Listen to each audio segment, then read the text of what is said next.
जेठ 18 गते पाउने 5 बेलुकाको यहाँ चाहिँ ठ्याक्कै विन्टर जस्तै हुन्छ यस्तै हावा काठमाडौँमा चाहिएको थियो गर्मीमा तर सम्भव छैन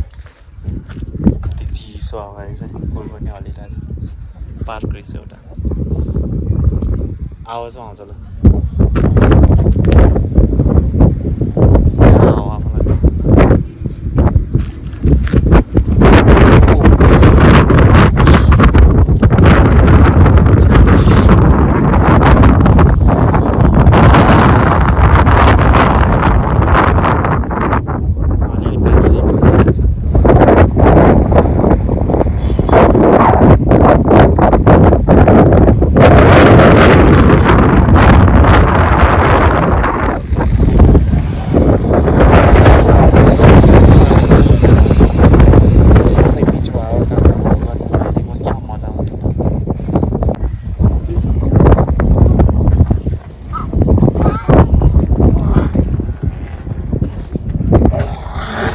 आज चाहिँ 18 गते भोलि 19 गते काठमाडौँमा बन्द भन्ने खबरले गर्दाखेरि हामी यस्तो बिजोकमा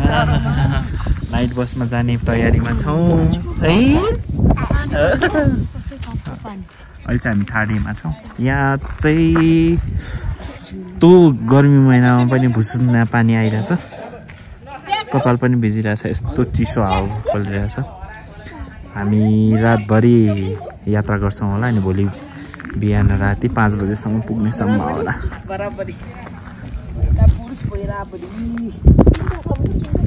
कस्तो चिसो हावा आइरहेछ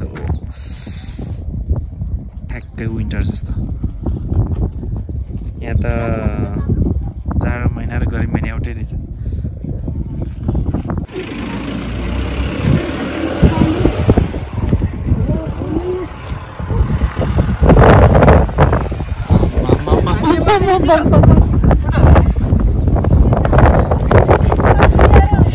गर्मी महिनामा पनि यस्तो जाडो हैन त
फ्रेस लानुहुने त भित्र छ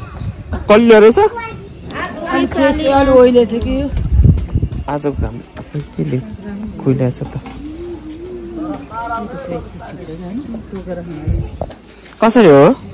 यो नि सेम त्यही हो 150 एक माना राखौँ त 3 माना त्यो भयो अनि अरू केही छ अहिले चाहिँ हामी गिर्तिके बजारमा छौँ काठमाडौँ ओखलढुङ्गा सोलुखुम्बुको यात्रा गर्दाखेरि यहाँबाट केही सामान किने भने त अर्ग्यानिक खानेकुरा खानुको मजा नै आउँदैन नि केही त लानु पर्यो नि होइन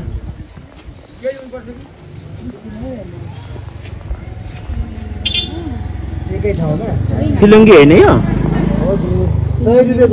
फिलुङ्गी रहेछ काँक्रो रहेछ यो काँक्रो कलिलोवाला छ कलिलो छैन ओइलेको भएर एउटा लानुपर्छ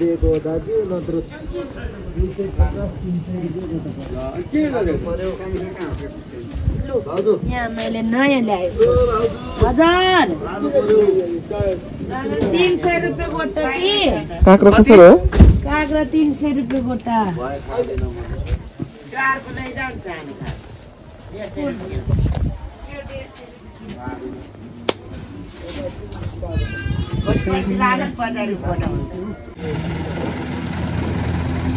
यो चाहिँ हाम्रो गाडी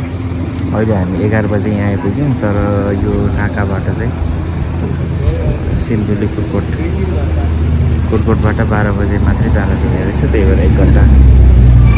रेस्ट टाइमिङ सेड्युल रहेछ त्यही भएर गाडीहरू काठमाडौँ जाने गाडी